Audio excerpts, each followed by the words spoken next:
everyone. My name is MARIZE de Klerk. I've been working in the broadcast, TV and video and online industries for about just over 20 years, both behind and in front of the camera. And this year when COVID struck and I had to do reporting from within isolation or lockdown, and with people in isolation and lockdown, using all these apps that everybody now uses, like Zoom and Skype and WhatsApp video call, etc., etc., I had to start teaching people how to use it in order for me to just get something that has good enough video quality, good enough sound quality that I could use it for my reporting. And that made me realize, like, all the tiny little things and tricks that I've learned over the years, those are the things that people don't know and that they kind of need to know in order to, at the very least, just come across well when they are on these online video calls. And those are the little secrets that I'm trying to will be trying to teach you.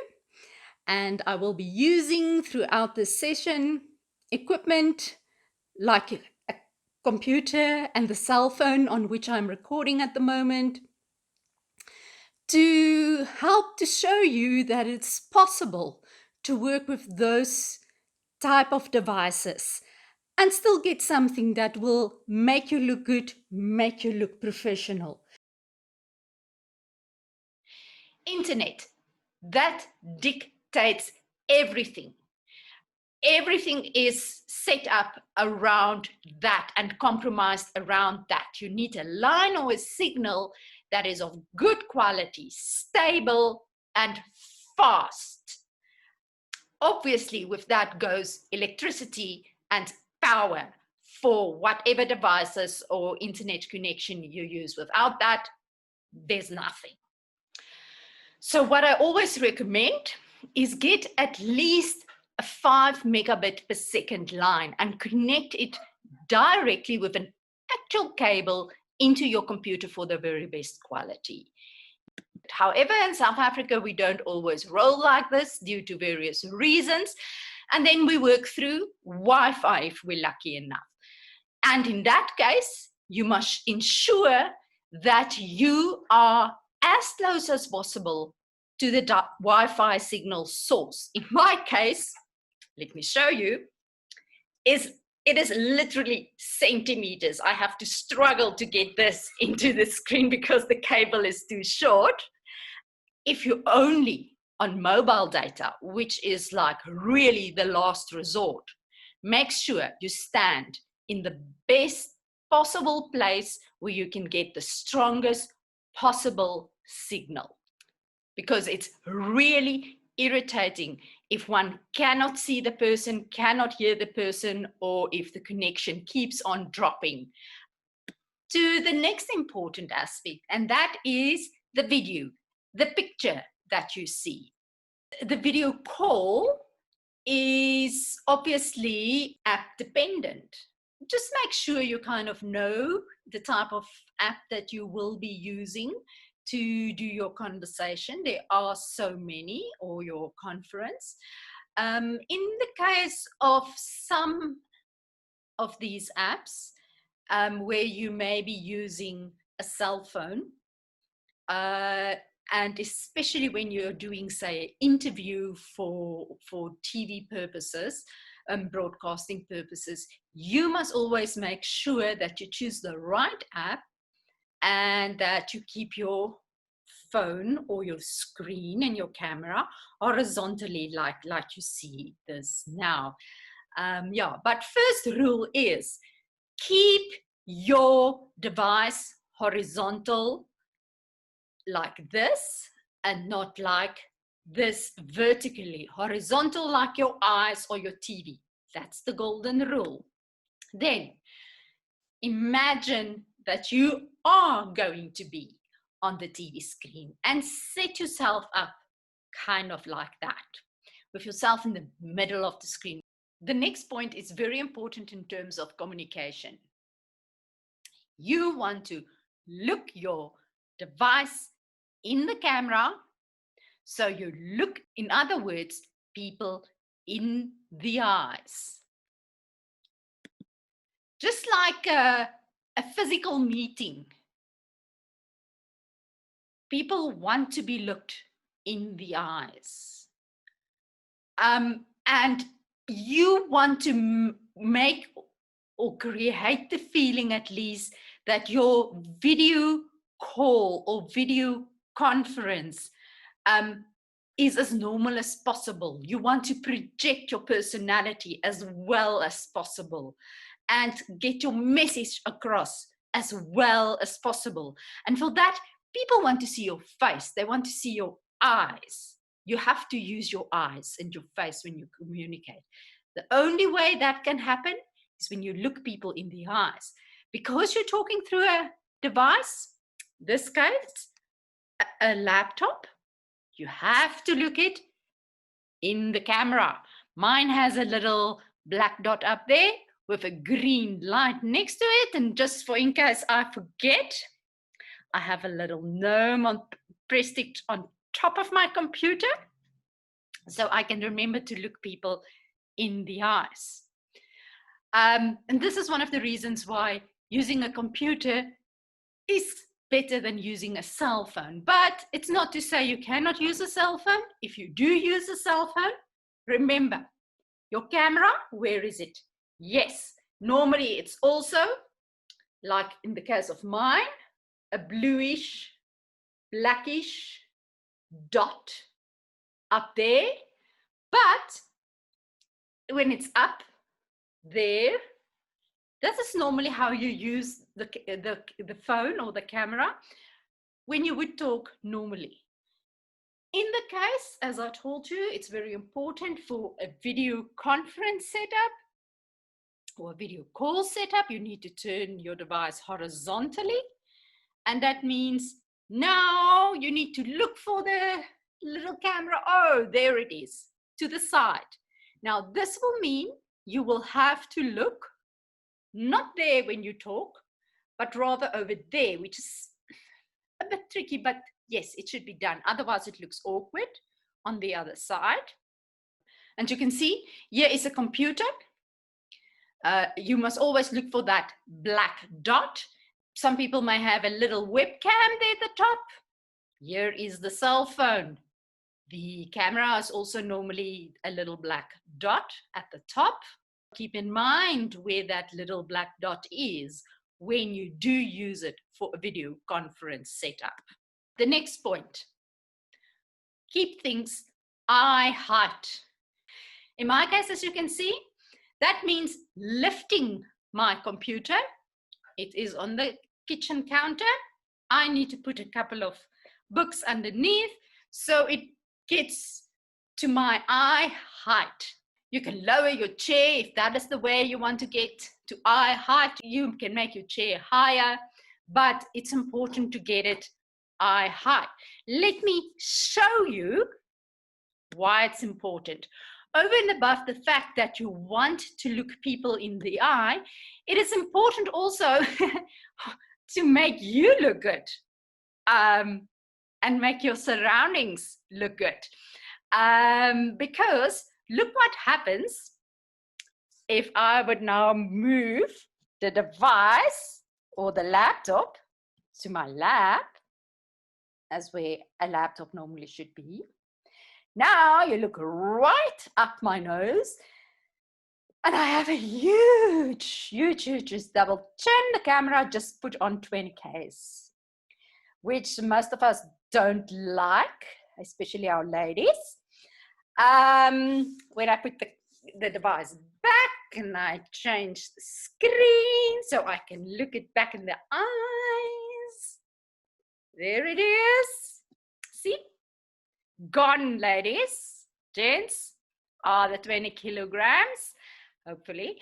And yeah, you look kind of much better. It's a better angle to look at a person. It looks a bit more professional.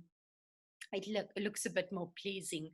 The next point is literally a trick that helps you to get an acceptable quality of image, and later we will hear also acceptable quality of sound, without necessarily having the best of the best equipment. As you can see, me filming through Zoom, this is not a professional camera lens. This is a bit grainy, but you can hear me relatively well. You can see me relatively well, because why? I am, and here's my measuring tape, sitting not further, let me just get to the centimeters. I'm sitting about 50 centimeters away from the screen of this computer.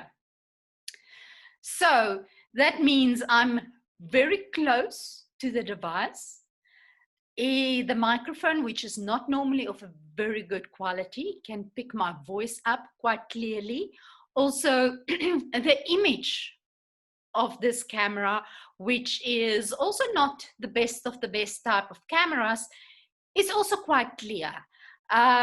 Plus, I've added lights, which we will talk a bit later on. You get a picture of me that fills the computer screen, not too much of the background. So sit between 30 and 70 centimeters away from your device's screen, not further. If you get closer normally than that, then the devices normally start to struggle, especially with focus. And the other thing is the sound quality may become even more distorted. Now, what you want to see in an image of yourself between 30 and 70 centimeters is your head, is a bit of your shoulders, and is something of the background. Just make sure your background is relatively neat. Relatively neat in terms of what the camera can see. You will have to look out, do a test or two before you start filming. Sometimes the camera can surprise one. That's all I can say in this instance. This takes us now through the sound, which should always be loud and clear. You want to get to the quietest possible place where you can be. And that may mean just like choose a quiet time, close the doors, just find the quietest possible place. Be mindful, things like an air conditioner, sometimes even a fridge, they do make a noise, an irritating noise. Try and eliminate all those things, switch them off while you're talking. If possible, use and connect an external microphone. That just gives the best sound quality. So if you are not using an external microphone, but you choose to speak without a microphone, or at the very least use your cell phone earphones, make sure that firstly, you selected your built-in microphone or the internal microphone of the computer, because that is what will carry the sound. And for you to hear the built-in output. Now, at the moment, it's headphones, because I have headphones in. I can switch this off and plug out my headphones, and then we will have a look again here under the little microphone, and now it says built-in output internal speakers. If you want to hear, that's what you need to select. When you're sure the sound comes through your computer, make sure you turn up the volume.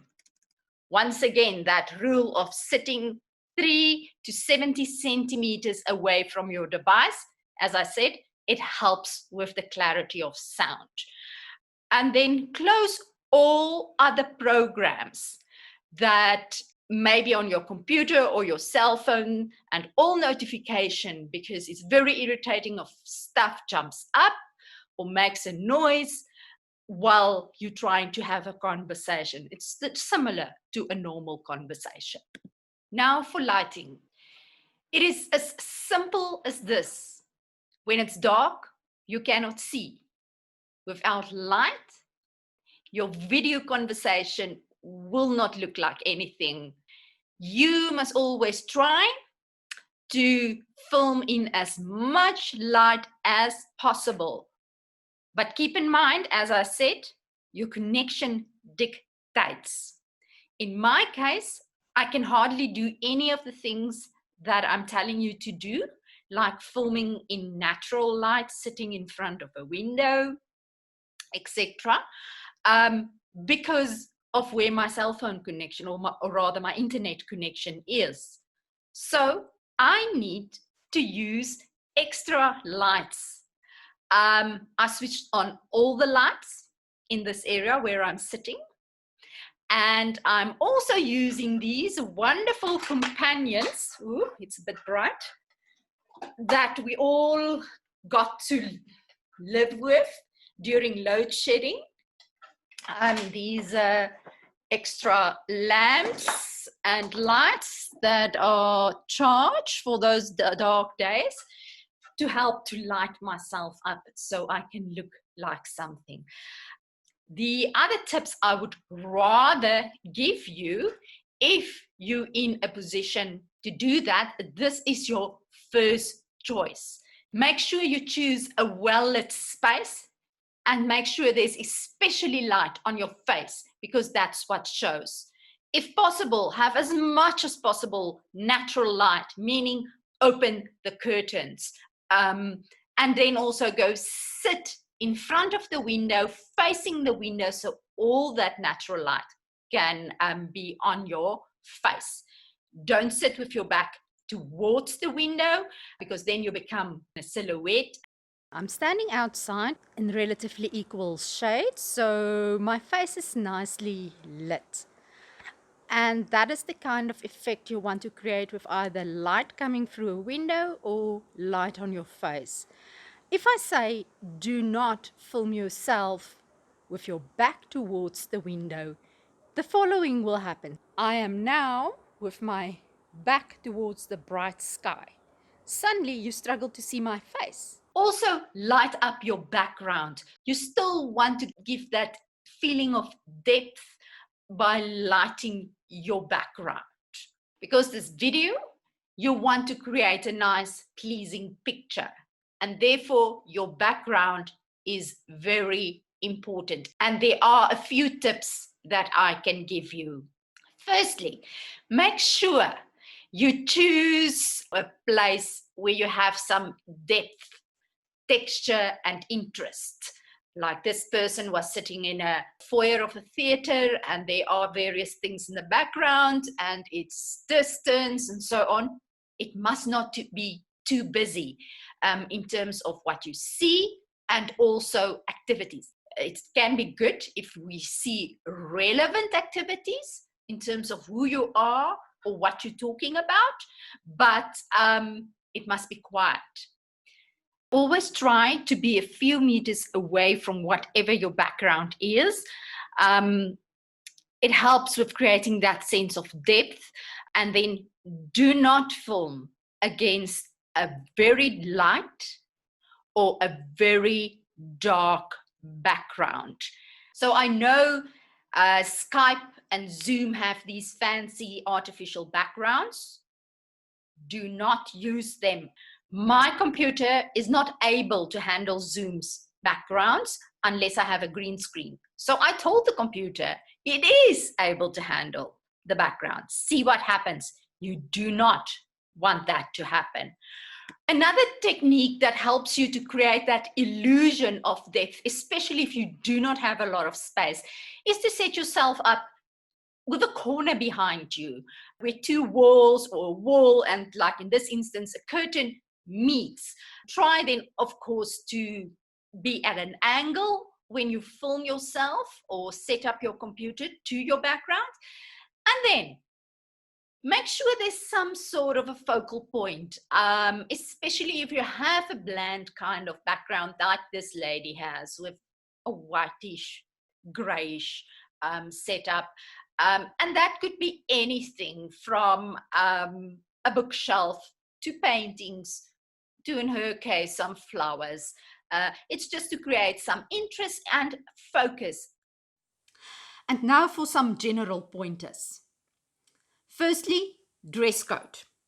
I'm not at all a fashion guru or image consultant, but there are some pointers that you need to follow, and that is to wear something similar that you would have worn if that video call or video meeting was in real life.